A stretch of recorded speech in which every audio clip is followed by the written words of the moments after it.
అతి శ్రేష్టమైన నామంలో మీ అందరికి కూడా ప్రభు పేరిట వందనాలు తెలియపరుస్తున్నాం. దేవుడు మనల్ని ప్రేమించి మనకి ఇచ్చిన యొక్క అమూల్యమైన సమయంలో సామెతల గ్రంథం 24వ అధ్యాయంలో ఉత్తర ప్రత్యుత్తర భాగాలుగా చదువుకున్న భాగాన్ని నుంచి అక్కడ ఒక మాట నీతిమంతుని గురించి అలాగే ఒక శత్రువుని గురించి తెలియపరిచారు. కాబట్టి ఆ నీతిమంతుని గురించి తెలియపరిచిన మాటల్లో 16వ వచనము, నీతిమంతుడు 7 మార్లు పడినను తిరిగి లేచును, ఆపత్కాలమునందు భక్తిహీనులు కూలుదురు. ఇక్కడ మనం మాట గమనించుకోవాలి. ఒక పోలిక చెప్పారు నీతిమంతులకి భక్తిహీనులకి, కానీ కూలిపోయేది ఎవరో చెప్తున్నారు. రెండింటిని బాగా మనం గమనించుకోవాలి. ప్రార్థన చేసుకుందాం. తలవంచండి. ప్రేమ నమ్మకము కలిగిన మా ప్రియమైన పరలోకపు తండ్రి యేసయ్యా, నీ మాటలు నైనా నీ సాధనమైన నాకు అందించండి. నా ప్రక్కన ఉండండి. పరిశుద్ధాత్మ సహాయం అందించండి, బలపరచండి. ఏ హృదయానికి ఏ మాటలు అవసరమో తండ్రి ఆ మాటల ద్వారా దయచేయమని కృపతో ఆదరించి బలపరచమని ప్రాంగణాన్ని మీ ఆధీనంలోకి తీసుకోండి.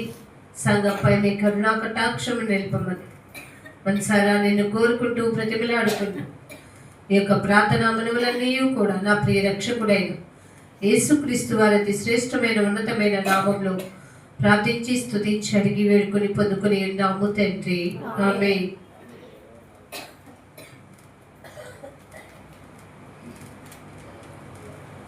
ఇక్కడ నీతిమంతులు పడిపోయినా లెగుస్తారు, కానీ భక్తిహీనులు పడిపోయారు అంటే ఇక వాళ్ళు లేవలేని పరిస్థితుల్లోకి వెళ్తారు. 16వ వచనం తేడా అంటే ఒకడు దేవుని యొక్క జ్ఞాని అయ్యాడనుకోండి, వాడికి ఒక వివేకం ఉంటుంది. ఏమని? నేను చేసింది తప్పు అని దేవుని దగ్గర పశ్చాత్తాపడాలి, దేవుని యొక్క కరుణని నేను కోరుకోవాలి, దేవుడు నన్ను క్షమించే వరకు కూడా నేను దేవునితో పోరాడి గెలిచి పెరుగులాట చేయాలి అనే ఆలోచన కలిగిన వ్యక్తికి ఏమని ఉంటుందంటే, పడిపోయినా కానీ తిరిగి లెగుస్తాడు. అంటే తన తప్పు తాను తెలుసుకోవాలి. ఎలా అంటే మనకి బాగా తెలుసు, దావీదు నాతాను ద బెస్ట్. అయితే దావీదు ఏం చేస్తాడు? తను అవివేకంలో ఒక నీతిమంతుడిగా దినానికి మరి దేవునికి 7 మార్లు ప్రార్థన చేసేవాడైనా కానీ తను ఒక వ్యసనానికి అంటే అనుకోకుండా జరిగే ఆ సంఘటనలో దావీదు ఉరియా భార్యని చూడటం చేయటం తప్పు, అంత వ్యవహారం జరిగిన తర్వాత నువ్వు చేసింది తప్ప కాదా అనే విషయాన్ని నాతాను ప్రవక్త తెలియపరుస్తాడు.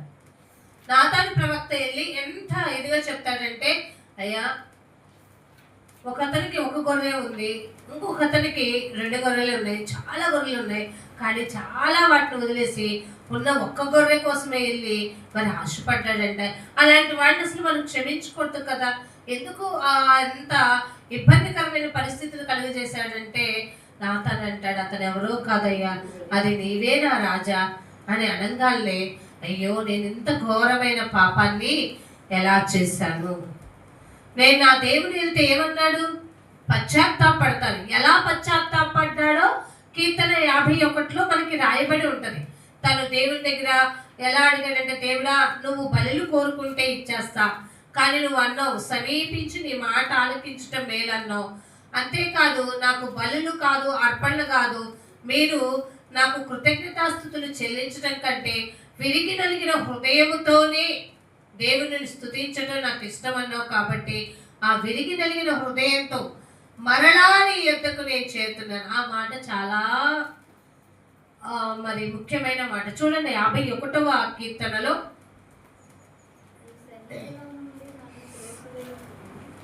51వ కీర్తన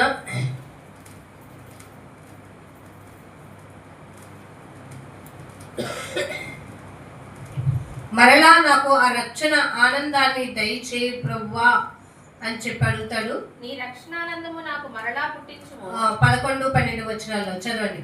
నీ సన్నిధిలో నుండి నన్ను త్రోసివేయకుము. ఎందుకంటే పాపం చేసిన వాడు దేవుని సన్నిధిలో నుంచి ఏం చేయబడతాడు? ఆ విషయం దావీదు గారికి తెలుసు. కానీ దావీదు దేవుడి కంటే మరి ఎంతో భయము భక్తి ఉంది. అనుకోకుండా అపవాదికి మరి చోటు ఇవ్వడం, తను పాపంలో పడిపోవడం జరిగింది. కానీ అట్లాంటి పరిస్థితుల్లో దావీదు గారు చేసిన తప్పు నాతాను ప్రవక్త ద్వారా తెలియపరిచినప్పుడు వెంటనే అన్నాడు, ప్రభా నీ సన్నిధిని విడిచి నేను ఎట్లా పోగలను? అసలు నువ్వు నన్ను త్రోసివేయకుము, నీ పరిశుద్ధాత్మను నా యొద్ద నుండి అర్థమైందండి. దేవుని పిల్లలము అనేది, రక్షణ అనే దేవుడు తన వరాన్ని మనకి ఇచ్చిన తర్వాత మనము దేవుని యొక్క పరిశుద్ధాత్మ యొక్క నీడలో భద్రింపబడతామని తెలియట్లేదు మనుషులకి. అందుకని చాలా మంది అంటారు, ఒక స్టేజ్కి వచ్చేసాక అనిపిస్తుంది చాలా వరకు ఏమన్నా ఎక్కడ కాకపోతే ఎన్ని లేవు వెళ్ళడానికి ప్రార్థనలకి, ఏడైనా ఏంటి అని అనుకుని తత్వంలోకి వెళ్ళిపోయి మనుషులు డాంబికల్లో పడిపోతున్నారు. అసలు మనకు తెలియకుండానే అపవాది అక్కడి నుంచే స్టార్ట్ చేసేస్తాడు మనల్ని. అందుకే మన ప్రార్థన విషయాల్లో కూడా అతి దేవతాభక్తిలాగా మనము ఉండకూడదు. మనము ఆచారంగా చేయకూడదు, అలవాటుగా చేయకూడదు. భక్తితో భయంతో కూడుకున్న ప్రార్థన ఉండాలి. భక్తితో భయంతో కూడుకున్న ఆ దేవుని స్తుతి కలిగి ఉండాలి. దేవుని వాక్యము చెబుతున్నా వింటున్నా కూడా మనలో ఆ భక్తి భావన, ఆ భయం కలిగిన ఆ యొక్క సంఘటనలు మనలో నుంచి రావాలి. అవి లేకపోతే మనం ఎంతైనా కూడా ఏమైపోతాం తెలుసా? వ్యర్థులుగా మిగిలిపోతాం. అయితే అంటున్నాడు, దేవా నేను ఏమైపోతాను ప్రభా, నాకు రక్షణానందాన్ని ఏం చేయమంటున్నాడు? ఏమండి అర్థమైందా? దేవుడా నాకు రక్షణ అనే ఆనందాన్ని నాకేం కలిగిస్తావు? మరలా. అసలు రక్షణలో వచ్చే ఆనందం మరలా పుట్టడానికి అవకాశం ఉంటుందా? ఆలోచించండి. దావీదు గారు తెలియపరుస్తారు. ఎందుకంటే ప్రభా నాకు ఒకటి తెలుసు, నేను రక్షణ తీసుకుంటే నీ బిడ్డగా మారితే నేను ఆ నిత్యానందంలోకి, ఆ నిత్యరాజ్యంలోకి వెళ్తాను. అక్కడ నిత్యము సంతోషం ఉంటుంది. ఆ ఆనందం నాకు కావాలి. ఇప్పుడు నేను తప్పిపోయాను, తెలుసుకున్నాను, కానీ నువ్వు కావాలని కోరుకుంటున్నాను. మరలా నాకు అది ఇవ్వవా అంటే వన్స్ నేను రుచి చూశానయ్యా, రుచి చూసిన నేను ఏదో అవివేకంతో తప్పిపోయాను, కానీ నాకు ఆ అనుభూతి ఉందే, ఆ పరిశుద్ధత ఉందే, ఆ ప్రేమ చూపించావే, ఆ కనికరం నా పట్ల చూపించావే, మరలా నేను అది కావాలని కోరుకుంటున్నాను. దయతో నాకేం చేయమంటున్నాడు? మరలా నాకు. ఆ ఒక్క పదవి చాలా విలువైందండి. ఆలోచించారండి. ఆ రక్షణానందము నాకు మరలా పుట్టించుము, సమ్మతి గల మనసు కలుగు చేసి నన్ను దృఢపరచు. అంటే ఏంటి? అంతకు ముందు నాకు ఏ మనసు లేదయ్యా? సమ్మతించుకునే మనసు లేదు. అంటే శరీరాన్ని నన్ను నేను అణిచివేసుకునే శక్తి లేదు. ఆ మనసు లేక నేను తప్పు చేసేసాను. ఇప్పుడు నాకేమిమ్మని అడుగుతున్నాడు? సమ్మతి గల మనసు నాకు కలుగు చేసి నన్ను ఏం చేయమంటాడు తెలుసా? స్ట్రాంగ్ చేయి ప్రభువా. ఫిజికల్గా నేను వీక్లో అయిపోయాను, నా శరీరపరమైన బలహీనతల్లోకి వెళ్ళిపోయాను. కానీ నా శరీరపరమైన బలహీనత నా ఆత్మీయతను కృంగదేస్తుంది అనే విషయం తెలియక పడిపోయాను. ప్రభు అడుగుతున్నాను, సహాయం చేయవా ప్రభు? ఆలోచించారండి. నేను మనుషులు దేవుని యొక్క పరిస్థితుల్లో నుంచి, దేవుని యొక్క పరిశుద్ధతలోని కోల్పోయిన ఎలా అంటే మానసికంగాను శారీరకంగాను కృంగిపోయినప్పుడు ఆత్మీయంగా బలహీనమైపోతుంది. ఆత్మ ఎప్పుడు జీవింప చేయాలని ఎప్పుడు పోరాటం చేస్తుంది. కానీ భూలోకంలో ఉన్నప్పుడు నీ యొక్క శరీరము, నీ యొక్క మానసిక పరిస్థితి కూడా ఏం చేయాలి? దానికి అనుకూలత కలిగి ఉండాలి. ఎందుకంటే దేవుడు అన్నాడు కదా, సజీవులే కదా. అర్థమైందండి? మనం సజీవులుగా ఉన్నాం. మరి సజీవులుగా ఉన్న మనము ఈ భూలోకంలో ఆయనకు భయంకరంగా జీవించాలి. చనిపోయిన తర్వాత, మరణించిన తర్వాత నువ్వు చేయడానికి ఏ కార్యం కూడా ఉండదు. అందుకే నీ భూమి మీద ఉండగానే ఉపకారం అనేది మంచిదైనది, చెడ్డదైనది, సరే ఏం జరిగించినా దాని ప్రతిఫలం నువ్వే అనుభవిస్తావు. కాబట్టి ఇక్కడ అంటున్నాడు, సమ్మతి గల మనసు నాకు దయచేయి ప్రభువా. ఎప్పుడైనా మీ ప్రార్థనలో ఇది అడుగుతున్నారా? ఏదైనా బలహీనతలు వచ్చాయనుకోండి, కొన్ని కొన్ని సంకేతాలండి. మనము ఏదైనా విషయంలో దేవునికి దూరం అవుతున్నాం అన్నప్పుడు మనకి మైండ్ ఒక హెచ్చరిక సిగ్నల్స్ దేవుడు మనకు తెలియపరుస్తాడు. ఇదిగో ఈ విషయంలో కొంచెం దూరం అవుతున్నామేమో అనేది వస్తున్నప్పుడు వెంటనే ఏం చేయాలో తెలుసా, దాన్ని క్యాచ్ చేయి.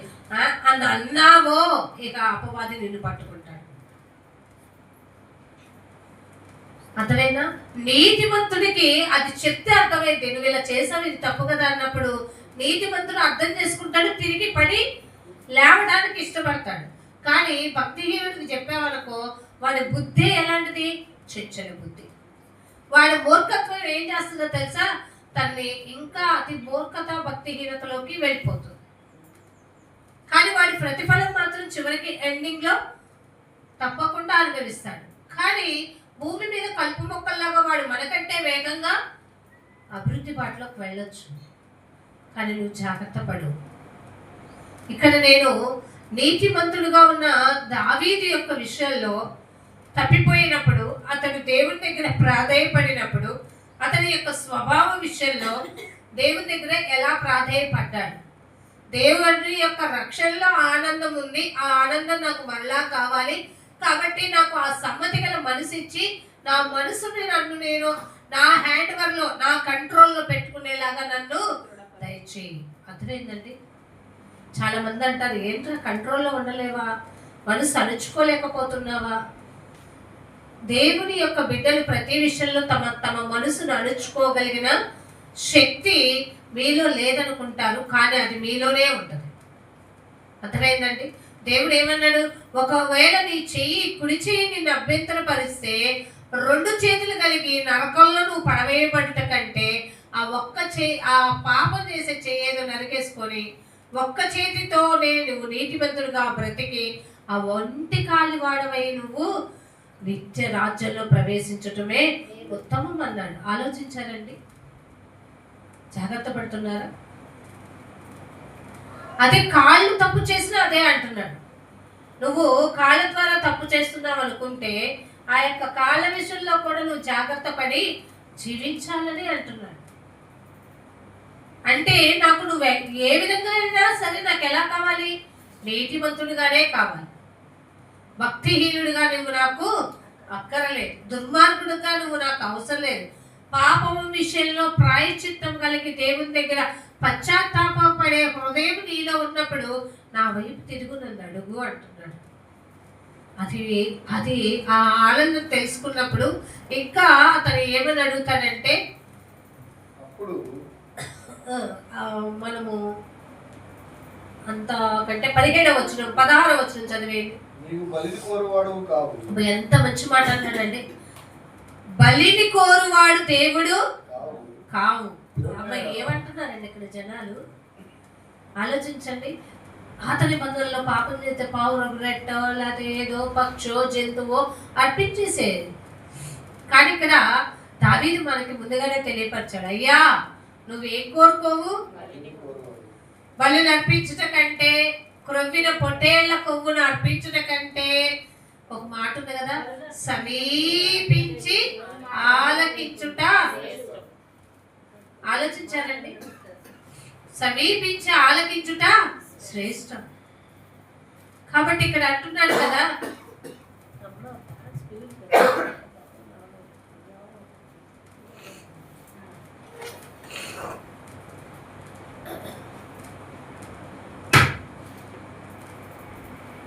పదహారవ వచనంలో నీవు బలిని కోరువాడవు కావు, కోరిని ఎడల నేనేం చేస్తాను.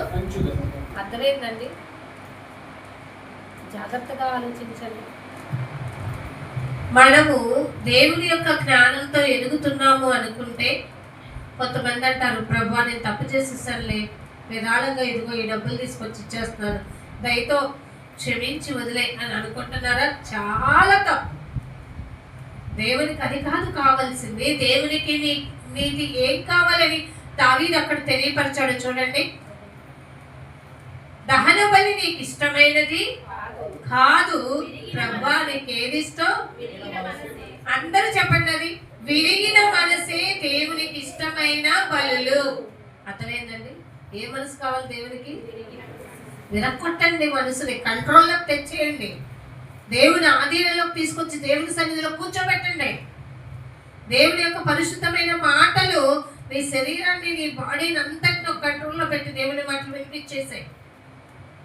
నీ ఆధీనంలో నీ శరీరం, నీ మైండ్ ఉండట్లేదంటే నువ్వు ఎక్కడో ఆలోచనలో దేవుని కంటే అధికమైన సమయాన్ని గడిపేస్తున్నావు. అప్పుడు అది ఏం చేస్తుందో తెలుసా? దేవుని యొక్క సున్నితమైన మాటలు కూడా నిన్ను విననివ్వదు. ఆలోచించు జాగ్రత్తగా. మన మనసులు ఎలా అంట, మనము సరైన వారం కాదు, కానీ దేవుడు మనల్ని సరైన స్థితిలో ఎన్నిక చేసుకునే స్థితిలో ఉంచాలనుకుంటున్నాడు. మనం అసలు అర్హత లేని వారం, ఘనత లేని వారం, బలహీనలో, కానీ దేవుడు మనల్ని బలవంతులుగా, ఘనత కలిగిన వారుగా, అర్హతని ఇచ్చి కూర్చోబెట్టే స్థితికి తీసుకెళ్ళాలనుకుంటుంటే దేవుణ్ణి వదిలి, దేవుని సన్నిధిని వదిలి ఎక్కడికి పారిపోతామండి? ఆలోచించండి. ఈ ఆనందం ఎవరికి తెలుస్తుంది? నీతిమంతులైన వారికి తెలుస్తుంది. కానీ భక్తిహీనులకు ఆ ఆనందంలో విలువ తెలియదు, ఆ రక్షణలో విలువ తెలియదు. అందుకని అంటున్నాడు, ప్రభా విరిగి నలిగిన ఈ యొక్క హృదయమే నీకు ఇష్టమైన బలి. దేవా, ఇంకా చదవండి. దేవా విరిగి నలిగిన హృదయమును నీవు అలక్ష్యము చేయవు. బాగా మైండ్కి ఎక్కించుకోండి. అంటే ఏంటంటే దేవుని ఎదుట పశ్చాత్తాపంతో, కన్నీటితో మొరపెట్టి నీ పాపములు నువ్వు తెలుసుకొని నీ నోటితో ఒప్పుకొని విడిచిపెట్టే అట్లాంటి హృదయాన్ని దేవుడు అలక్ష్యము చేయడంట. ఆలోచించావా ఒక్కసారైనా? కానీ నీవేమో దేవుని యొక్క విషయాల్లో, ప్రతి విషయాల్లో కూడా అలక్ష్యత పాటిస్తున్నావే. ఏం ఆలోచించుకుంటున్నావు? నీతిమంతుడు పడినను తిరిగి లేస్తాడంటే వాడి యొక్క హృదయంలో దేవుని వాక్యము అంటు కట్టబడి ఉంటే వాడు పశ్చాత్తాపడాలి, దేవుని ఎదుట మొరపెట్టాలి. అంతేకాని నేను చేసిన తప్పే, అయితే ఏంటంట, ఈ మనిషి వల్లే చేశానంటే అది మహా తప్పు. ఇప్పుడు దావీదు గారు అన్నాడా, ప్రభా నేను ఎంతో అందం అనుకుని నేను ఆశపడ్డాను అని అన్నాడా? నేను అసలు చేసింది ఏమన్నాడు? తప్పే ప్రభా, 1కి 2 తప్పులు చేశాను. ఊరియా భార్యను ఆశించాను, చివరికి ఆ భార్య కోసం ఊరియానే చంపించేశాను. అంతటి ఘోరమైన పరిస్థితికి వెళ్ళిపోయానే నా ఆశ వల్ల. అంటే ఇదంతా జరిగింది ఏంటి? నా శరీరం నా వెనకవరలో, అంటే నా వాక్య ప్రకారంగా చెప్పాలంటే నా మనసుని నేను అణుచుకోలేకపోవటం వల్ల, స్థిర మనసు నాలో లేకపోవటం వల్ల, చంచల మనస్తత్వం ఉండడం వల్ల నేను చేసిన పని. కాబట్టి ప్రభా నేను ఒప్పేసుకుంటున్నాను, నీ ఎదుట విడిచిపెడుతున్నాను. నా హృదయాన్ని, నా మనసుని ఇంతకు ముందు నేను విడుచుకోలేదేమో, ఇప్పుడు నా మనసుని విరిగి నలిగిన హృదయముతో నీ ఎదుట నేను బలిగా నన్ను నేను అర్పించుకుంటున్నాను. ఒక మనిషి వలలో చేయి వేసే వరకు వెళ్తున్నాడంటే ఆ మనిషి ఏమవ్వాలో తెలుసా? తన యొక్క శరీరపరమైన, నేత్రపరమైన ఆశలన్నింటినీ బలించేస్తున్నాడు. ఇక మళ్ళీ ఇంకా అటువైపుకి వెళ్ళను ప్రభా. వెళ్ళావా? దేవుని దగ్గర సరిగా పశ్చాత్తాపడు. హీరోయిజం చూపించొద్దు దేవుని దగ్గర. ఆలోచించారండి? నువ్వెవడో దేవుని దగ్గర హీరోయిజం చూపించి అవును తప్పు చేశాను నేను ఏంటంట అనే స్థితికి వెళ్ళావంటే దేవుడు మెడ వచ్చి మోకాళ్ళు వచ్చి ఎక్కడ పెట్టాలో అక్కడ పెడతారు. దేవునితో తమాషాలు ఉండకూడదండి. దేవునికి నమ్మకమైన వారు కావాలి, తన హృదయాన్ని వెరకొట్టుకునే వారు కావాలి, బలిగా తాను దేవుని దగ్గర కన్నీటితో మొరపెట్టే వాళ్ళు కావాలి. అంతేకాదు మనం నేర్చుకునే వాళ్ళు, మనం చూసేవాళ్ళు, దేవుడి అంటే పెద్ద భక్తి ఉందని మనం మనుషులు ఎదుట కనపడాలని చేసేవాళ్ళు దేవునికి అవసరం లేదు. ఎందుకంటే మనం పై వ్యక్తిత్వాన్నే చూడగలం, కానీ దేవుడు మాత్రం లోపల స్కాన్ చేసేయగలడం. అర్థమైందండి? తెలుసు కదా, 139వ కీర్తనలో 8-9 వచనాల్లో ఉంటది కదా, ప్రభా నేను ఆకాశమునికి ఎక్కినా అక్కడ ఉన్నావు, పాతాళంలో ఒక మూలకి వెళ్ళినా అక్కడ ఉన్నావు, పోనీ వేకు రెక్కలు కట్టుకొని నేను సముద్రంలోకి వెళ్దామంటే అక్కడ కూడా నీవు ఉన్నావు. దేవుడు ఎక్కడికి వెళ్ళినా ఉన్నావు. నువ్వు పాపం చేసి ఎక్కడి నుంచి తప్పించుకోవాలనుకుంటావు? నువ్వు అంతమంది మనుషులు ఒప్పించినా దేవుని యొక్క మనసుని నువ్వు ఈ పాప విషయంలోనే పరిహారం దేవుని దగ్గర. మిగతా ఏ విషయంలో దేవుడు నీకు పరిహారం అనేది అసలు సమస్య లేదు. దేవునికి ఇష్టమైన బలిగా నీ హృదయాన్ని విరక్కొట్టేసే. మీకు రాకపోతే ఎప్పుడైనా ఏదైనా కూర్చొని ఒప్పలనో ఏదో పట్టుకొని విరక్కొట్టండి. అర్థమైందా? నా హృదయం ఇలా ముక్కలు చేయబడాలి, నా ఆశ నేను చిరిగిపోవాలి. దేవుని తప్ప వేరొకటి ఏది ఆశించినా కూడా ఆ ఆశలన్నీ ఏమైపోవాలి?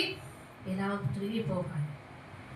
ఎందుకంటే నేను సజీవంగా ఉండగానే ఇలా చేసినప్పుడే నన్ను నేనేం చేయగలను? దేవుడు ఏం చెప్పాడండి? మంచిగా బ్రతకమన్నాడండి.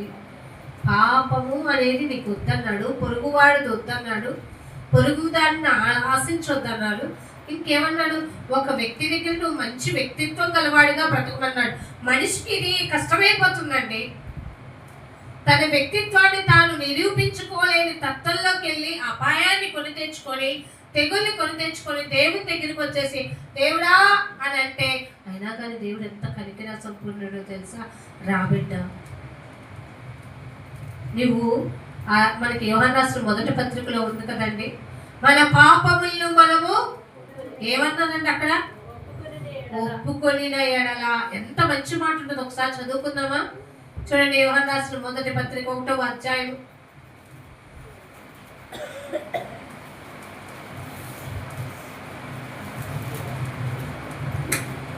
9వ వచనం.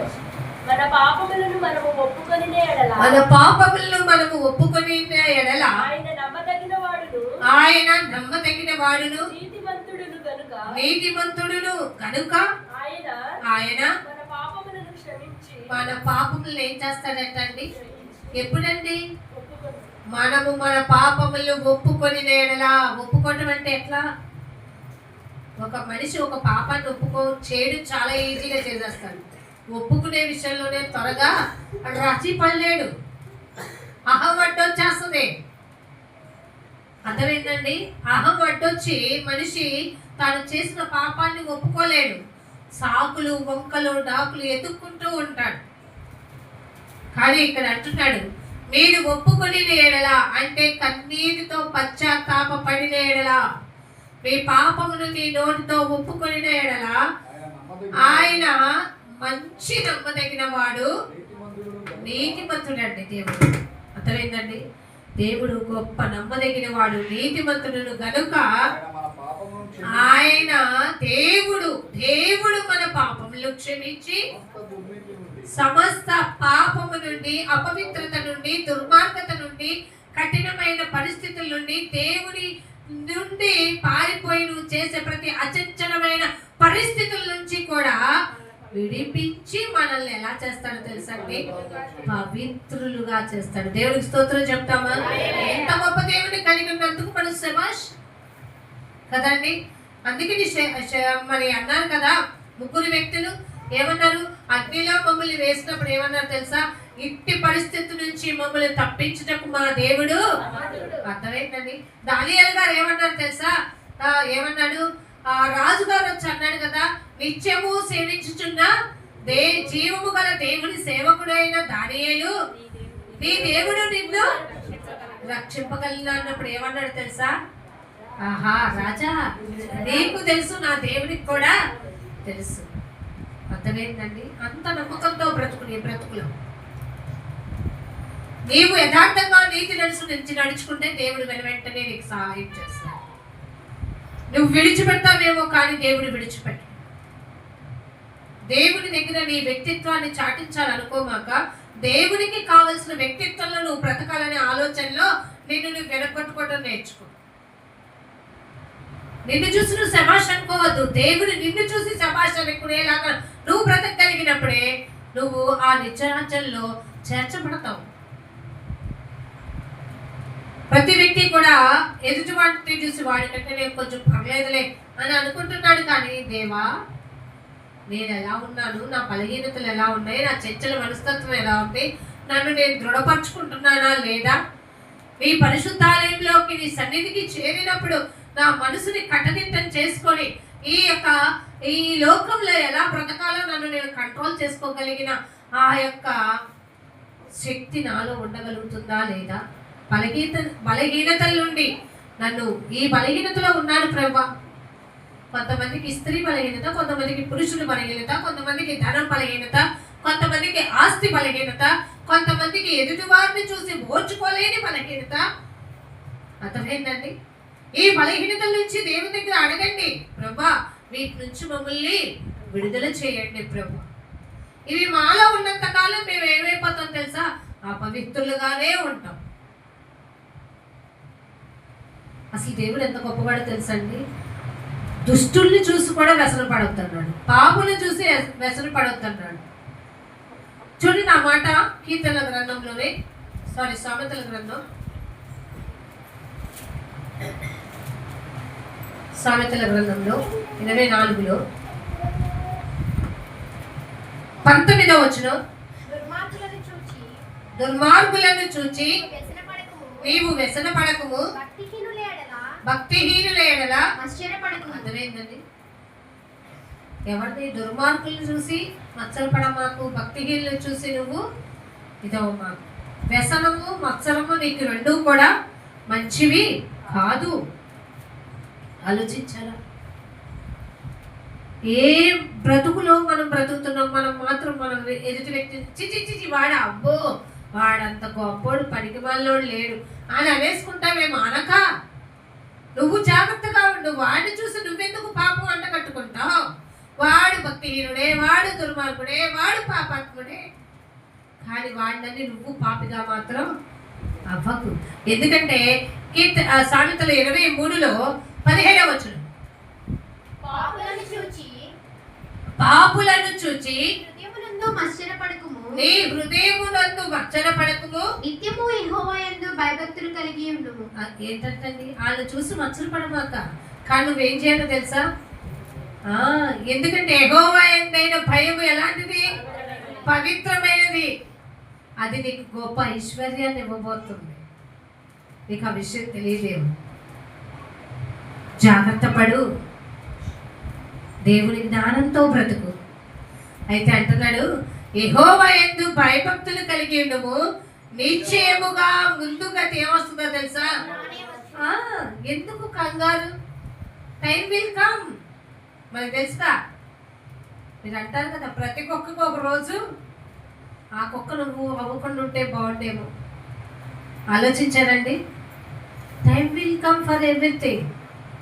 ప్రతి దానికి ఒక రోజు అంటూ దేవుడు ఉంది.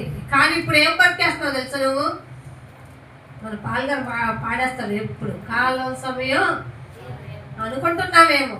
టైం వస్తుంది నాకు కంగారు పడమ. దేవుడు తన సమయమందు ప్రతి వాడికి చక్కగా లెక్క అప్పచెప్పే రోజు ఉంది. అందుకే నేను భక్తిహీనులు చూసి మచ్చరపడమాక, వ్యసనం పడప. కానీ ఒక్కటి చెప్పు, మానుకో. మనం చెప్పాల్సిందంటే ఇకనైనా దేవుని యొక్క బిడ్డగా మాకు, దేవుని సాక్షిగా జీవించు. దేవునికి నువ్వు కావలసి ఉన్నది. దేవుడు నిన్ను ఒక ఉన్నత స్థితిలో ఉంచాలనుకుంటున్నాడు. ఈ మాటలే మనం చెప్పాలి. వాడు వినని వినకపోని మనము దేవుడు ఏమన్నాడు తెలుసా? మనల్ని హెచ్చరించమన్నాడు, ఖండించమన్నాడు, బుద్ధి చెప్పమన్నాడు. ఈ 3 పనులు చేయి, లేకపోతే పాపం నిన్ను అంటుకుంటుంది. అర్థమైందా అండి? పవిత్రమైన భయంతో జీవించు. ముందు గతి రానే వస్తుంది. ఆ గతిలో నువ్వు ఉండకుండా నీ స్థితి మార్చబడినట్టుగా నీ జీవితం జీవిస్తే ఎంత బాగుండు. సామెతలు 24:17 వచనం. ఎవడంటండి? మనకు బాగా ఇష్టమైంది కదా ఇది. అబ్బా నాకు కావాల్సింది అని అనుకుంటున్నారా? సహజంగా మానవ లక్షణం గురించి ఇక్కడ దేవుడు భలే మాట్లాడేస్తున్నాడండి.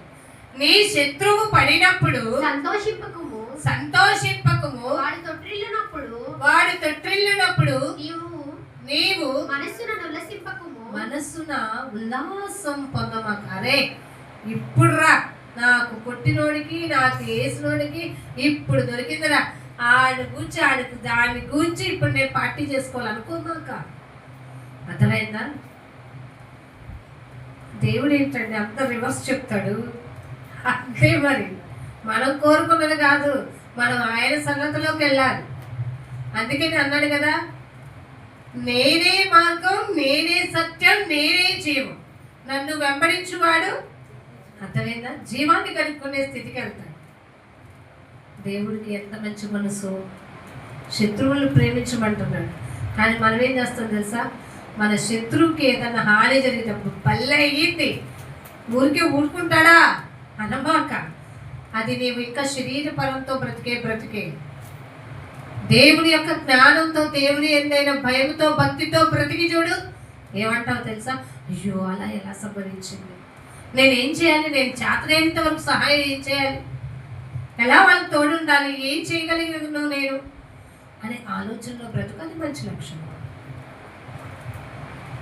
మనకి ఇక్కడ కొన్ని విషయాలు మరి తెలుసుకుంటే మత్తయి సువార్తలో దేవుడు చెప్తారు కదండి. మత్తయి సువార్త 5వ అధ్యాయం 44వ వచనం, నేను నీతో చెప్పునదేమనగా. అందరూ గుర్తుపెట్టుకోండి ఈ మాట. మీరు పరలోకమందున్న మీ తండ్రికి కుమారులై ఉండునట్లు. మళ్ళీ దేవుడు మనతో చెప్పునదేమనగా మనం ఏమవ్వాలంట, పరలోకమందున్న మీ తండ్రికి, పరలోకంలో ఉన్న మన తండ్రికి మనం ఏమవ్వాలంట, కుమారులై ఉండునట్లు. మళ్ళీ మళ్ళీ అడుగుతున్నా నేను, మనం ఎవరి కుమారులు, ఎవరి కుమారులు, పరలోకమందున్న తండ్రి కుమారులు. మరేంటి నీ పేరు అడగగల ఏం చెప్పేస్తున్నావు, ఎవరో భయం అంటే ఏం చేస్తున్నావు, ఈ లోకపరంగా చెప్పేసుకుంటున్నావు. కానీ శభాష్, నేను నా తండ్రి కుమారుడు. ఆలోచించవండి, ఆ లెవెల్కి నువ్వు ఎదగగలగాలంటే నీ రూపు మారాలి, నీ ప్రవర్తన మారాలి. నీతో మాట్లాడితే ఎదుటి వ్యక్తికి ఒక పవిత్రమైన అనుభూతి కలగాలి. అంతేగాని ఓహో నువ్వు ఆదివారం వెళ్ళి నేను వెళ్ళకపోయినా నువ్వు నేను ఒకటే అనుకునే రీతిలో ఉన్నావనుకుంటే నీ మనసు విరగలేదు దేవునిలో. నీవును ఇంకా అదే పాపపు బ్రతుకులో బ్రతుకుతున్నావు. ఆలోచించారండి, ఎంత ఘోరమైన స్థితిలో ఉన్నారు. ఒక వ్యక్తి దేవుడు ఒక తన యొక్క భక్తి ద్వారా, ప్రవర్తన ద్వారా ఇంకొక వ్యక్తి మారే విధంగా తన యొక్క ప్రవర్తన అంతా ఉండాలి అంటే నీలో వాక్యం అనే ఖడ్గం లేక శరీరానికి నువ్వు అధికంగా మరి అవసరతలకి నువ్వు అణుచుకోలేని స్థితిలో ఉండి తప్పు చేసేసి ఇంకా నువ్వు ఎదుటి వ్యక్తి మారే అవకాశంలోకి వెళ్లకుండా వెళ్ళిపోయావంటే ఎంత పాపాన్ని మూట కట్టుకుంటున్నట్టండి. అర్థమైందండి. చేతనైతే మనం దేవుని వైపు తిప్పగలగాలి, లేదంటే అర్థమైందండి చెప్పటం మన వంతు, ప్రార్థించడం మన వంతు, ఖండించడం, బుద్ధి చెప్పడం, హెచ్చరించడం మన వంతు. అంతేగాని వాడు మారలేదు కదా అని తిరిగి అర్థమైందా ఈ బ్రతుకును నాశనం చేసుకునే స్థితికి వెళ్ళిపోవద్దు. దేవుడు చెప్పాడు జాగ్రత్త జాగ్రత్త అంటే మనుషులు చెప్పే జాగ్రత్తకే మనుషులు నిర్లక్ష్యం అంటుంటే దేవుడు చెప్పే జాగ్రత్తకు కూడా మనుషులు నిర్లక్ష్యం అంటే వాళ్ళంతటా వాళ్ళే అపాయంలో పడట్లేదా అండి. పరలోకమందు తండ్రి అయిన దేవుడు ఆయనకు కుమారులమైన మనతో చెప్పినది ఏమనగా, మీ శత్రువులను ప్రేమించుడి. ఎవరిని ప్రేమించాలి చెప్పండి. మీ పక్కన ఎవరైనా కూర్చున్నారు మీ శత్రువులు లేరా? లేరు అనుకున్న వాళ్ళు దేవుడికి స్తోత్రం చెప్తారా? దేవుడు మిమ్మల్ని దీవించును గాక. ఎందుకంటే మనం అలా ఉండకూడదంటే పల్లెలో చేస్తున్నాంగా, మనందరం ఏక పట్టణస్థులంగా ఒక యాచక సమూహంలో ఉంచబడుతున్నాంగా, ఏర్పాటు చేయబడిన వంశం కదా. శత్రుత్వాలొద్దు, మనం మిత్రులుగా జీవించాలి. దేవుడు తండ్రి తన బిడ్డల మీద మనకి చెప్తున్నది ఏంటంటే, ఇస్తున్న ఖండితమైన రూల్ ఏంటంటే మీ శత్రువులని ప్రేమించుడి. ప్రేమించుడి. గట్టిగా చెప్పుకోండి, ఆలోచించండి, చెప్పండి. మీ శత్రువులను ప్రేమించుడి. మీరు అంటారు మీరు నా ఫ్రెండ్ ద బెస్ట్ క్లోజెస్ట్ అని ఆటోమేటిక్గా చేయలిపోద్ది వాళ్ళ మీదకి. కదా, వెళ్ళిపోయి వాటి దగ్గరే ఉన్న ఇంకా దగ్గరికి లాక్కుంటాం. ప్రేమ సరిపోవట్లేదు ఏమండి. అదే శత్రువు దగ్గరికి వెళ్ళి చేయమంటున్నాడు దేవుడు. చేయగలుగుతారంట? అంట పక్కనొత్తి ఏం బాగుతుందంట, లేని చెవులు జల్లులన్నీ పాకేస్తాయి. వద్దు, ప్రేమించు. దేవుడు చెప్పిన బోధలోకి మనం వెళ్ళాలంటే మనం ఇంచు కూడా సరిపో. కానీ దేవుడు ఏమన్నా నలగొట్టుకోండి నా బిడ్డలారా, నేను మీ తండ్రిని కదా, మీకు చెప్తున్నాను కదా, ప్రేమించేయండి. నీ మనసుని అణుచుకొని, నీలో ఉన్న ఆహాన్ని అణుచుకొని, నిన్ను నీవు తగ్గించుకొని, క్రీస్తు వాక్యమందు క్రీస్తునంతని భయంతో ఒకరికొకడు లోబడి ఉండుడి అని నేను నీకు చెప్పా కదా. దానికైనా సరే మన బిడ్డ జాగ్రత్త పడి నువ్వేం చేయాలో తెలుసా? నీ శత్రువుల్ని ప్రేమించేసి. ఇలా ఎలా బ్రవ్వా అంటే దేవుడు అదే అంటాడు, అదే వర్ష చేయాలి. ఆలోచించాలంటే ఎలా ఉంటుందంటే, ఇది కాకరకాయే తినను అనేవాడికి పచ్చి కాకరకాయ పెట్టాల్సిందే అంటే అదేమైంది? అసలు నేను అది ముట్టుకోను అనేవాడికి ఏం చేయమంటున్నాడు డాక్టర్ వచ్చి? లేదు, వీడికి రోజు పచ్చి కాకరకాయ జ్యూస్ తీసి దానిలో ఏం కలపకుండా తాగించండి అన్నాడు అనుకో. అప్పుడు చచ్చినట్టు చేస్తాడో చేయడా? ఎందుకంటే అది బాగుంటుంది కదా. డాక్టర్ చెప్పాడు రోగం, ఏమండి చూడండి, డాక్టర్ చెప్పాడు రోగం పోతుంటున్నాడు, మరి పరమ వైద్యుడు చెప్తున్నాడు. అర్థమైందా? ఈ వాక్యం అనే ఖడ్గం నీలోకి వెళ్ళి నువ్వు అప్లై చేసినప్పుడు తిరిగి నీకు రిప్లై అంత మధురంగా ఉంటుంది అని. అర్థమైందా? ఎందుకంటే నీవు నీ శత్రువుని ప్రేమించలేదనుకో, నీవు కూడా నాకు శత్రువేగా. అర్థమైందండి? దేవుడు నేర్పిన ఆ మాట ఏంటో తెలుసా? నేను మిమ్మల్ని ప్రేమించిన ప్రకారము మీరును ఒకళ్ళు ఏం చేయమన్నాడు. కానీ మనం ఏంటో తెలుసా? దేవుడు మనల్ని ప్రేమించిన ప్రకారం ఒకళ్ళు శత్రువులుగా ఎంచుకోవట్లే. ఒక అమ్మ పాట పాడితే ఇంకొక అమ్మ ఏమైంది? ఏమండి అలా తిట్టేస్తారు కదా. జాగ్రత్త అండి. లోపాలు ఎత్తిపెట్టి చూపడంలో కంటే లోపాలని సరిచేయడంలో నువ్వు ఏం పట్టుకోవాలి? కట్టుదిట్టగా ఉండాలి. ఒకవేళ మనలో ఇది అని చెప్పినప్పుడు మనం దాన్ని ఏం చేసుకోవాలి? సరి చేసుకోవాలి, తెలుసుకోవాలి, జ్ఞానంతో ఉండాలి. అంతేగాని మూతి తిప్పుళ్ళు మనకు ఉండకూడదు, మొహం తిప్పుళ్ళు ఉండకూడదు, కళ్ళు ఎగరేయడాలు మనము చేయకూడదు, ఇది అని లాక్కునే తత్వాలు మన దగ్గర ఉండకూడదు. ఒక అమ్మ ఇస్తుంది అనుకో, ఏదన్నా ఇస్తున్నారనుకో చక్కగా ఇట్లా తీసుకుంటుంది. ఇంకొక అమ్మ ఇస్తుంది అనుకో. అర్థమైందండి? ఈ అసలు మనలో ఉండకూడని లక్షణాలు. జాగ్రత్త అండి. చూస్తున్నాను కదా, చూచుచున్న దేవునికి మీరే వాడతారు. చూడముచ్చటాయని సుకుమార సుమములైన దేవుని యొక్క నేత్రం యొక్క అలంకరణ. మరి ఆయనకి మరుగైనది ఏమన్నా ఉంటుందంటారా? చక్కని దేవుడు నువ్వే చెప్తున్నావు, ఆయన అలంకరణ అంత బాగుంటుంది అంటున్నావు, నేత్రాలు అంత బాగున్నాయి అంటున్నావు, అంత గంభీరత కలిగిన దేవుడు అంటున్నావు. కానీ నువ్వు చూస్తున్నవి చేస్తున్నవి చూడట్లేదులే అని నీ భ్రమలో బ్రతికేస్తూ తప్పు చేసేస్తుంటే దేవుడు కానీ చూస్తూ మాత్రం ఉండదు. శత్రువుల్ని ప్రేమించాలట. బహు చేదమైనా కానీ మనకి మంచి అనుభవాన్ని తెలియపరుస్తుంది. అసలు ఒకటేనండి, దేవుడు నీవేమన్నాడు తెలుసా? భూమి మీద నీకు శత్రువుల్ని ఉంచుకోమాక. అర్థమైందా? మాట్లాడు, 1-2 సార్లు కనిపిస్తే మాట్లాడు, లేదంటే లేదు. కదిలించి మరీ పెట్టుకోవాల్సిన అవసరం మనకి లేదు. ఎందుకంటే ప్రతివాడు తన దేహంతో జరిగించిన వాటికి లెక్క దేవుని దగ్గర చెప్పుకోవాలి. అర్థమైందండి? ఆ లెక్క బాధ్యత ఏదో దేవునికి అప్పచెప్పేస్తాం.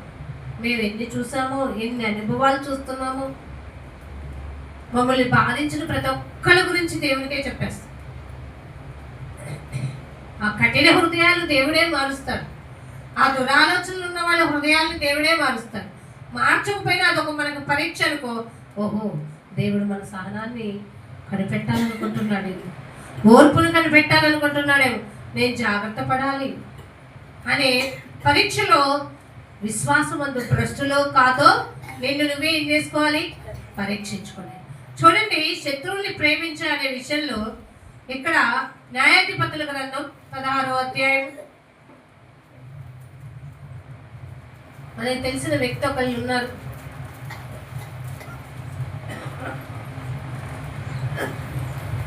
న్యాయాధిపతుల గ్రంథం 16వ అధ్యాయము 23వ వచనంలో, ఫిలిష్తీయుల సర్దారులు మన దేవత మన శత్రువైన సంసోనును మన చేతికి అప్పగించున్నదని చెప్పుకొని తమ దేవత అయిన దాగోనుకు మహాబలి అర్పించుటకును పండుగ ఆచరించుటకును కూడుకొంది.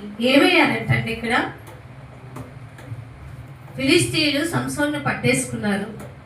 పట్టుకున్నదే కాక హింసించారు, తెనగలు బట్టి వాడిగా చేశారు, కళ్ళు పీకేసేశారు. బహు భయంకరమైన పరిస్థితుల్లో అతన్ని ఉంచారు. ఒక యుద్ధశాలే కానీ తన యొక్క మనసును అణుచుకోలేని తత్వంలో తను తన యొక్క రహస్యము దేవుడు తనని ఏ విధంగా ఆశీర్వదించాడో ఆ యొక్క విషయాన్ని చెప్పేసిన తర్వాత అతడు దేవుడి శక్తి అతన్ని వదిలిపోయిందన్న విషయం తనకి తెలియక పోరాడాలి, ఎప్పుడులాగానే నేను విరజింపగలను అనుకున్నాడు. కానీ చేయలేకపోయాడు. చెరసాల్లోకి వెళ్ళిపోయాడు. బహు భయంకరమైన పరిస్థితిలో ఉన్నాడు. ఎక్కడ తీసుకెళ్ళిపోయిందో తెలుసా? తన యొక్క పాపము తిరిగి తనని ఎవరికి అర్పించాల్సిన స్థితికి వెళ్ళిపోయింది, అన్ని దేవతలకు అప్పగించాల్సిన పరిస్థితికి వెళ్ళిపోయింది. కానీ తన హృదయాన్ని అంతకు ముందు ఎవరికి అర్పించుకున్నాడు సంసోను? ఆలోచించారండి. ఈనాటి క్రైస్తవులు అలాగే ఉన్నారండి. అందుకనే విరిగి నలిగిన హృదయము దేవునికి ఇష్టమైన బలి. అలా బ్రతకడానికి ట్రై చేయండి, ప్రయత్నించండి. కాదు, మిమ్మల్ని మీరు అంటకట్టేసుకోండి. మనకు తెలుసు కదండి, మనలో పనికిరాని తీగలను ఆయన ఏం చేస్తాడట? ఎప్పుడు మనం ఆయన దగ్గర ఒప్పుకోవాలా కదా, ప్రభు ఈ బలహీనత నీకు నాకు అడ్డుగా వస్తుంది, ప్రార్థనకి వెళ్ళటానికి ఈ బలహీనత, బలలో చేయి వేయటానికి ఈ బలహీనత, నీ వాక్యం చదవడానికి ఈ బలహీనత, నీ సన్నిధిలో పరిశుద్ధ సన్నిధిలో నా పాపాన్ని ఒప్పుకోలేనటువంటి బలహీనత, పశ్చాత్తాప పడలేని బలహీనత, ఇతరులని ప్రేమించలేనటువంటి బలహీనత, ఇంటి దుర్మార్గతల నుంచి నన్ను తప్పించు ప్రభా. ఇవి ఉంటే నేను నీకు దగ్గరగా జీవించలేనయ్యా, నన్ను వీటి నుంచి విడిపించు ప్రభా. నీ సాక్షిగా నన్ను చేసుకో ప్రభా. ఈ ప్రార్థనా సరళత ఎప్పుడన్నా వస్తుందండి మనకి? ఎప్పుడు మా కుటుంబాన్ని దీవించండి, మా పిల్లల్ని దీవించండి, మా భర్తను దీవించండి, వాళ్ళని కాపాడండి, వీళ్ళని కాపాడండి, కాపాడండి, కాపాడండి. ఎంతకాలం నీకు ఇచ్చిన ఆయుష్కాలం అంతా దేవుడు కాపాడుతూనే ఉన్నాడు. ఆకాశ పక్షుల కంటే ఎక్కువ బుద్ధిని, భూజంతువుల కంటే ఎక్కువ జ్ఞానాన్ని నేను మీకు నేర్పాను. కాబట్టి మరి యోబు రాసిన పత్రికలో ఉంది కదండి, యోబు గ్రంథంలో ఆ మాట ఉంది కదా, చూడాలనుకుంటున్నారా? 35 అనుకుంటే చూడండి, యోబు గ్రంథం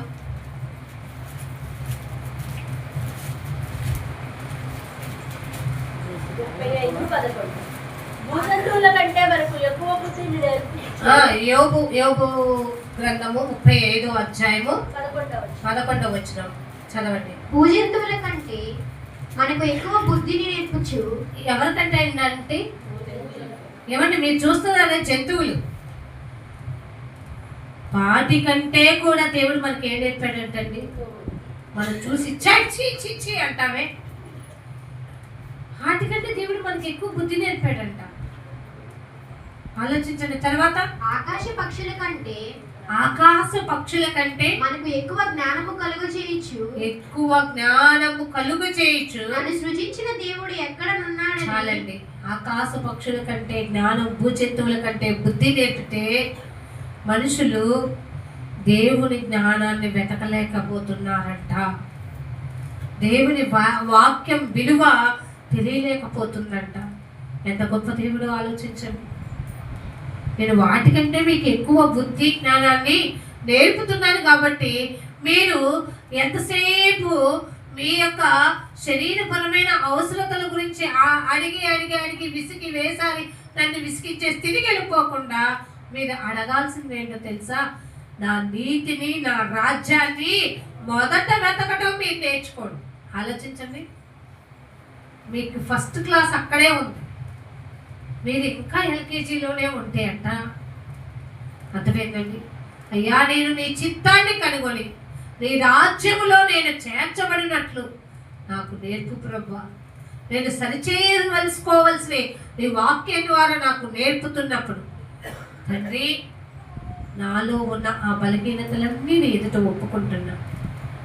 ఒకవేళ నువ్వు నీ సన్నిధిలో బిగ్గరగా అడగలేకపోయావు అనుకో, దేవుడు ఏం చెప్పాడో తెలుసా? రహస్యమందున్న దేవునికి నీ గదిలోనికి వెళ్ళి మొరపెట్టు. అప్పుడు దేవుడు ఏం చేస్తాడట?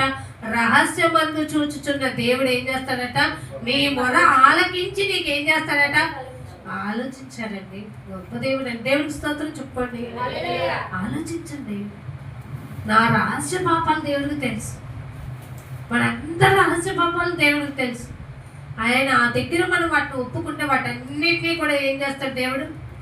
విడిపించగలిగిన సమర్థం. అయితే తన మనసుని అణుచుకోలేక సంసోను చేసిన పాపం వల్ల తిరిగి దేవునికి అప్పగించుకోవలసిన తన యొక్క జీవితం అన్ని దేవతలకు అప్పగించే స్థితికి వెళ్ళిపోయినప్పుడు తను ఏమైపోయాడో తెలుసా? తట్టుకోలేక దేవుని దగ్గర ఒక మాట ఉంటుంది చూడండి, న్యాయాధిపతులు 16లోనే, ఈ ఒక్కసారికి మాత్రం నాకు అవకాశం ఇవ్వమని ప్రతిమాలుకుంటాడు. అప్పుడు సంసోను యెహోవా యెహోవా ప్రభువా దయచేసి నన్ను జ్ఞాపకము చేసుకొనుము. ఇప్పుడు అడుగుతున్నాడండి, దయచేసి నన్ను జ్ఞాపకము చేసుకో. అర్థమైందండి. ఇప్పుడు ఏమన్నాడు? ఇంతకు ముందైతే ప్రభువా నన్ను జ్ఞాపకం చేసుకో అనేవాడు. ఇప్పుడైతే అది పోయింది. ఇప్పుడు ఏం బతిమాలుకోవాల్సిన స్థితి వచ్చేసింది. ఎందుకంటే దేవుడు తనని వదిలిపెట్టాడన్న విషయం తెలిసిపోయింది. అనుకున్నాడు సంసోను నన్ను శిక్షిస్తారేమో, వదిలిపెడతారేమో అని. కానీ తిరిగి వాళ్ళు ఏం చేశారు తెలుసా? హేళన చేయడానికి పిలిచారండి. పైన చూసుకుంటే వాళ్ళు సంతోషంగా సంసోను పట్టుకున్నామనే సంతోషంలో ఏం చేయాలో తెలియక కళ్ళు పెరిగినా కూడా సంసోన్ని తీసుకొచ్చి మధ్యలో పెట్టి హేళన చేసి మాట్లాడుతూ, ఇతన్ని మన దేవతకి మనం బలిగా ఇచ్చేద్దామని హేళన చేస్తూ మాట్లాడారట. తట్టుకోలేని స్థితికి వెళ్ళిపోయి, అయ్యో నేను అప్పగించబడితే నా దేవుడికి తప్ప వేరే వాళ్ళకి నేను అప్పగింపబడకూడదు. కాబట్టి దయచేసి దేవుడా ఒక్కసారికి నన్ను జ్ఞాపకము చేసుకోను. దేవా దయచేసి ఈసారి మాత్రమే నన్ను బలపరిచి. మళ్ళీ ప్లీజబుల్ గా అడుగుతున్నానండి కదా. రే ప్లీజ్ ప్లీజ్ అని అంటాం చూసావా? అలా దేవుని దగ్గర ప్రతిమాలుకుంటున్నాడు. అంతకుముందు దేవుని దగ్గర ఎంత ఫ్రీడమ్ ఇచ్చారు దేవుడు. ఇప్పుడు ఏంటంటే ఈ ఒక్కసారికయ్యా, ఒక్కసారికి అంటే సంసోనికి కూడా తెలిసిపోయింది దేవుడు తనని. అర్థమైందండి. మనం కనుక పిచ్చి పనులు చేస్తూ దేవుడికి దూరం వదిలితే మనం దేవుడి చేత విడవబడే స్థితికి వెళ్తాం, మరవబడే స్థితికి వెళ్తాం. అందుకని ఎప్పుడు ఆయన ఆలోచన సభలో మనం ఉండేవాళ్ళుగా దేవునికి సన్నిహితంగా జీవించగలగాలి. ఒక వారం వస్తే 2 వారాలు కనపడకపోతే నువ్వేదో గొప్ప అనుకుంటున్నావా? దేశంలో నీకంటే బిజీ లేడు అనుకుంటున్నావేమో. దేవుడు ఒక్క మాట అంటే నీకు ఉన్నది కూడా ఉద్యోగం ఊడిపోతే ఏమవుతావు ఆలోచించు. ఉద్యోగానికి డైలీ వెళ్తాం, మానవు అక్కడ పర్ఫెక్ట్ అనుకుంటాం. కానీ దేవుడి సన్నిధికి డైలీ రాలేవు, ఉండలేవు, కూర్చోలేవు. ఎక్కడ ఏమనుకోవాలి దేవుని దగ్గర? మరి ఇవ్వండి, మనుషులు కనపడవల్లని నువ్వు పర్ఫెక్ట్ అనుకుంటే అసలు నేను రహస్యమందులో చూస్తున్న దేవునికి నువ్వు పర్ఫెక్ట్ అవ్వవా? వాక్యం అనే వేరు నీకు రోజు పడుతుంటేనే సరిగ్గా ఉండట్లా. వారం వారం ఎస్కేప్ చేసేసి కూర్చుంటే చేతేని వేరు మొలవకి ఏమవుతుందండి? జ్ఞాపకం చేసుకోండి.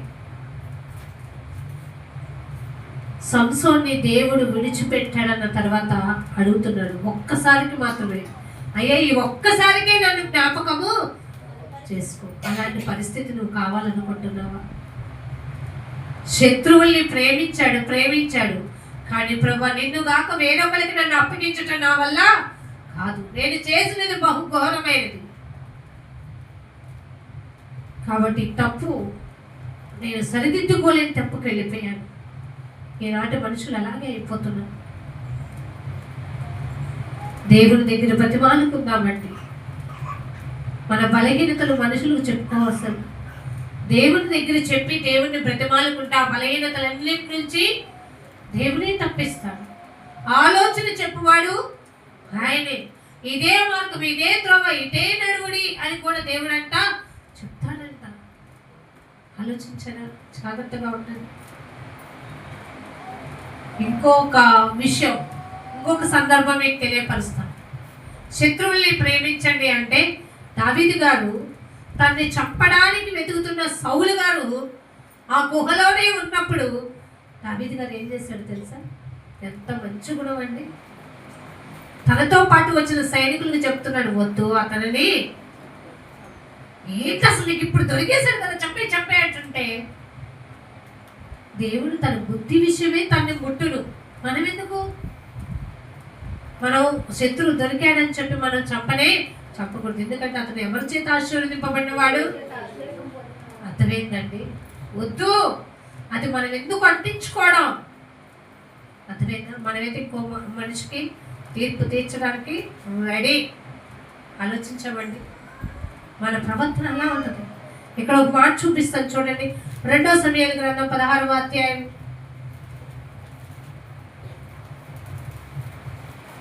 ఈ సందర్భం చూపించి నేను క్లోజ్ చేస్తాను.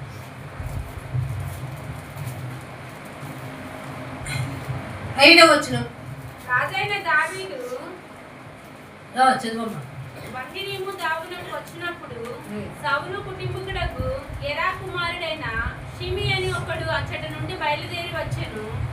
అంతటా వెంట నడుచుచు దావీదును శపించుచు అతడు వెంట నడుచుచు దావీదును శపించు. చాలండి. ఇక్కడ ఒక సందర్భం మీకు, ఇక్కడ ఏదేదో మనుషులు కనపడిపోయారు, ఏంటో నాకు అర్థం కాలేదు అనుకుంటున్నాను. దావీదు ఒక ఊరికి వెళ్తాడు. బహూరీము అనే దాపునకి వచ్చినప్పుడు అక్కడ సౌలు ఎప్పుడు ఎదుగుతూనే ఉంటాడు కదా. సౌలు కుటుంబీకుల్లో ఒక వ్యక్తి ఉన్నాడు, గెరా. వాళ్ళ యొక్క కుమారుడు ఉన్నాడు, షిమి. అర్థమైందండి? అంటే కోపం ఎక్కడ దాకా పోతా వచ్చిందో చూడండి. తరములో నుంచి తరతరాలు లాగా ఈడ్చుకుంటూ వెళ్ళిపోయారు సౌలు కుటుంబం.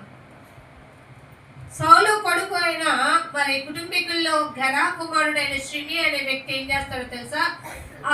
ఎక్కడైతే దావీదు ఆ ఊరికి వచ్చాడో, ఆ రేవునికి వచ్చాడో అక్కడికి వచ్చి అతన్ని చేసే పని ఏంటో తెలుసా? దావీదు వెనకే నడుస్తూ అతను ఏం చేస్తున్నాడో తెలుసా? శపిస్తున్నాడు. ఎంత శపితమైన మాటలు అంటే, ఇద్దరు వ్యక్తులు ఇంతవరకు పోట్లాటలు జరిగితే భలే వెరైటీగా చేసుకునేవాళ్ళు కదా, అదే వెరైటీ జరుగుతుంది ఇక్కడ. అంతలా శపిస్తూ. కానీ దావీదుకునే సహనం చూస్తుంటే ఇక్కడ భలే ఆశ్చర్యం అనిపించింది. మళ్ళీ ఎవరన్నా ఒక్క తిట్టు తిడితే ఇక్కడ నోరు మూసుకొని కళ్ళన్నా ఎర్ర చేస్తాం, మొహమన్నా ఎంత లాభం అయిపోతే లేకపోతే లేచి. అర్థమైందా? కానీ ఇక్కడ సహనం చూడండి, ఎంత బాగా దేవుడు మన కోసమే రాయించేదేమో. చూడండి అక్కడ మలాఠీలందరూ దావీదు ఇరుపార్శ్వముల నుండగా, అంటే దావీదు చుట్టుపక్కల ఉన్నారు, మంచి బలశాల కల యుద్ధ వీరులందరూ దావీదుతో పాటు నడుచుకుంటూ వస్తూ ఉన్నారు. ఇరుపక్కల అటు ఇటు ఉన్నా కానీ రాజైన దావీదు ఈ యొక్క వ్యక్తి ఉన్నాడే షిమి తిడుతూనే ఉన్నాడట, శపిస్తూనే ఉన్నాడట. తిడుతూ ఎలా ఉన్నాడంటే, ఎలా తిడుతున్నాడంటే 7వ వచనం. మీద తిట్లు తిట్టడం వచ్చిన వాళ్ళు ఎవరైనా ఉన్నారా? అలాంటి వాళ్ళు చదవాలి. ఇప్పుడు తెరవలే, ఇప్పుడు ఎవరు తెరవలే నోరు? చదవండి. ఈ షిమి నరహంతకుడా. ఎంత బాగా అంటారండి ఈ భాషలో చెప్పుకోలేని సచ్చిరోడా కదా, అంతేనా? నర అంటే మనుషుల్ని చంపేవాడా. నరహంతకుడా, దుర్మార్గుడా, చీపో. అర్థమైందండి? ఎలా తిడుతున్నాడంటండి దావీదు గారిని. ఇట్లా తిడుతుంటే ఎవరికన్నా ఉంటుందా? అర్థమైందండి? ఇక్కడ నుండి అక్కడ పాడుకో అన్నాం అనుకో, ఆ వ్యక్తి ఏం చేస్తాడు? కింద నుంచి పైకి నన్ను చూస్తాడు కదా, నా చెప్పేది ఏంటి, నువ్వే పోవాలొచ్చు. నోరే కదా, ఎంతైనా మాట్లాడేయచ్చు.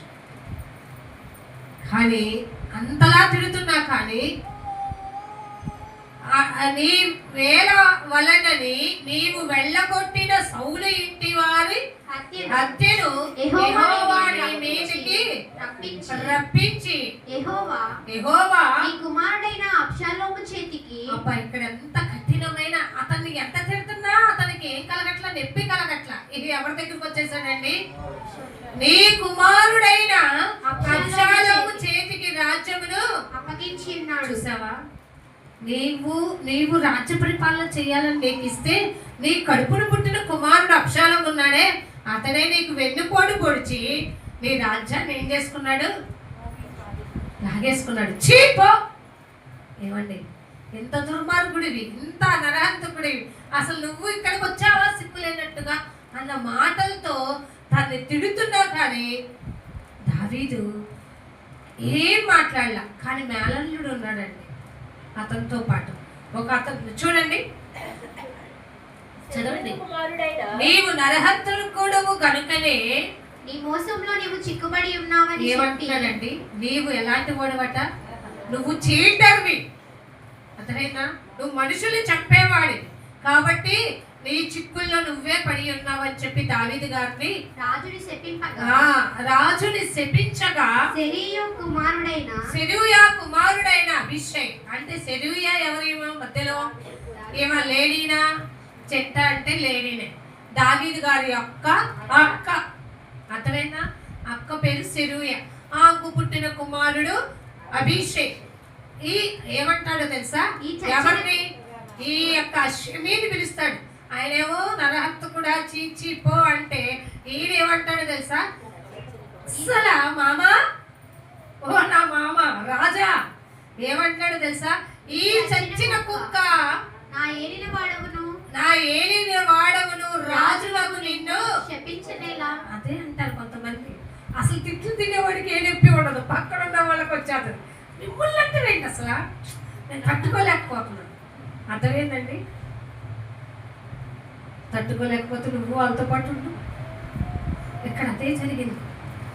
మేనల్లుడికి పౌరుషం, మరి యూత్ కదా, పౌరుషం వచ్చేస్తుంది. నేను ఒప్పుకోను, అసలు నేనే మాత్రం క్షమించను. నిన్నగడం ఏంటి అనగానే ఎంత మంచి మాట చూస్తున్నాడు. ఇంకా అడుగుతాడు చూడు, ఏమడుగుతాడంటే మళ్ళీ పర్మిషన్ అడుగుతాడండి.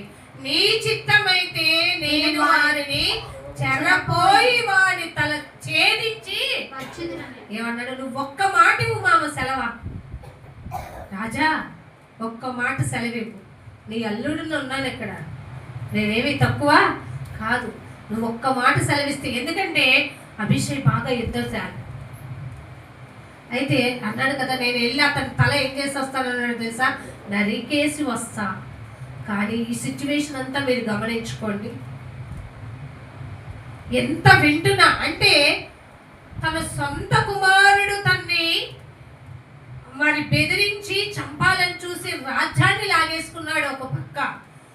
మామ తరపున బంధువులు దావీదును ఏం చేస్తున్నారు?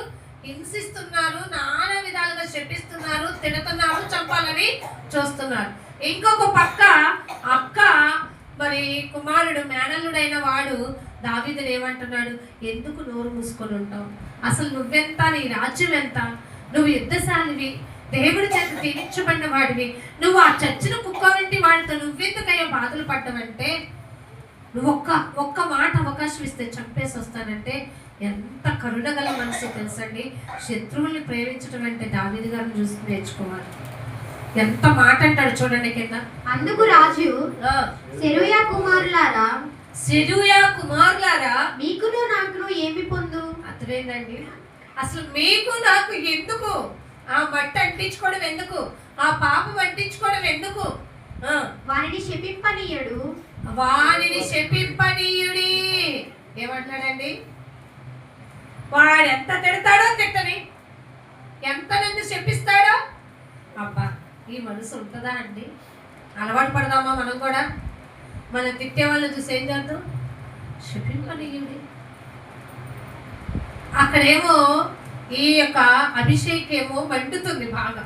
ఎప్పుడెప్పుడు సెలవిస్తాడు అని మాట రాకముందే వెళ్ళిపోదాం ఎత్తాడక్కడే. కానీ దావీదు గారు నెమ్మలు కురుస్తూ, నీకు నాకు ఆ పొత్తు వద్దు. ఎంత తిడతాడో, ఎంత తిడతాడో తిట్టనివ్వండి. ఇంకేమన్నాడు? దావీదుని శపింపమని యెహోవా వానికి సెలవీయగా అబ్బా, ఎలా ఎలా ఇచ్చేస్తున్నాడు తెలుసండి, ఎలా మౌల్డ్ అవుతున్నాడు చూడండి. విశ్వాసమందు భ్రష్టులో కాదో మిమ్మల్ని మీరే పరీక్షించుకోండి. ఒకవేళ వాడు నన్ను శపించమని యెహోవా అతనికి ఆజ్ఞ ఇచ్చి ఉన్నాడేమో, నీవిలాగుని ఎందుకు చేయుచున్నావని ఆక్షేపణ చేయగలవాడెవడని చెప్పి అభిషేక్తోనూ తన సేవకులందరితోనూ పలికినదేమనగా, నా కడుపున పుట్టిన నా కుమారుడే, అయ్యా నా కడుపును పుట్టిన నా కుమారుడే నా ప్రాణము తీయుచున్నగా, నిజమే కదా, చూచున్నగా, నా ప్రాణము తీయాలని చూస్తుంటే వాడి నుంచి పారిపోయి తిరుగుతున్నా. అర్థమైందా? అయితే ఈ బెన్యామీనుడు ఈ ప్రకారం చేయట ఏమి ఆశ్చర్యము. అర్థమైందా? కడుపును పుట్టిన వాడు ఇలా చేస్తుంటే నా మామ బంధువుల తరపుల వాళ్ళు ఇలా చేయడంలో ఏం ఆశ్చర్యం ఉంది? ఏమి చేసినా కానీ కాదు. కానీ ఒకటే, వాని జోలి ఏమన్నాడో తెలుసండి, అసలు వాళ్ళు చంపాలి అనే ఆలోచన ఉందో చూసావా, అది రాణి మాకమైన మానుడి అంటే ఇక ఎప్పుడు కూడా ఇది చేయకూడదు. యేసు ప్రభు వారిని అప్పగించడానికి వచ్చిన వాటిని అక్కడ ఒక వ్యక్తి చెవి తెగగా నరకబడుతుంది కదా, దేవుడు ఏమంటాడు? ఇక తాళుడి, ఇక ఆపండి. అర్థమైందా? కత్తి పట్టుకున్న వాడి కత్తితోనే నశిస్తాడు. మనకి యుద్ధాలొద్దు, బాధలొద్దు, శాంతమే నా శాంతమే. ఆలోచించారండి.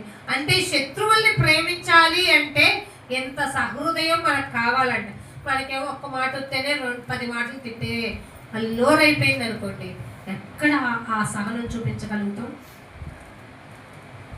అంటే దావీదుకి చుట్టుపక్కల భయం ఆవరించి ఉన్న, ఈవెన్ తన ప్రక్కనున్న వాళ్ళు కూడా తనకి ధైర్యము మనోధైర్యము చెప్పే ఇది లేకుండా, ఆదరించే పరిస్థితి లేకుండా వాళ్ళు కూడా పక్క నుండి ఎక్కబడుస్తూ ఉన్నా కానీ దావీదు ఏమంటున్నాడో తెలుసా? ఈసారికి మానుడి. ఆలోచించారండి. కొంతమంది ఉంటారు కుటుంబాల్లోనే కలహాలు పెట్టేసేసుకుంటూ ఉంటారు. వద్దండి, శత్రుత్వం వద్దు, మిత్రభేదం వద్దు. చక్కగా మిత్రత్వంతో బ్రతికే జీవితం మనకు కావాలి. ఎందుకంటే కొన్ని శత్రుత్వాల ద్వారానే మనం కఠినమైన శ్రమలు అనేవి తెచ్చుకుంటూ ఉంటాం. అందుకని మన స్నేహితుల విషయంలో కూడా దేవుల్ని అడగాలి, మన ఇరుగు పొరుగు వాళ్ళ విషయంలో కూడా మంచి వాళ్ళు ఇవ్వండి అని చెప్పి దేవుని దగ్గర ప్రాధాన్యపడాలి. అందుకని ఇక్కడ అన్నాడు, మానుడి యెహోవా వానికి సెలవిచ్చి ఉన్నాడు కనుక వానిని శపింపనీయుడి. యెహోవా నా శ్రమను ఏం చేస్తున్నాడట? అర్థమైందా? తప్పకుండా దేవుడు మన శ్రమను ఏం చేస్తాడండి? మాట మర్చిపోమాకండి, శ్రమపడు, లక్ష్య పెడుతున్నాడని గుర్తు పెట్టుకో. వాడు పలికిన శాపమునకు బదులుగా యెహోవా నాకు ఏం చేయబోతున్నాడు? హల్లెలూయా. ఆలోచించారా? ఆ మాట ఇక్కడ కూడా ఉంది. నేను చదువుకున్న సామెతలు 24, 16, 17లో ఉంది. నువ్వు శత్రువుని చూసి కోపం తెచ్చుకోమాక.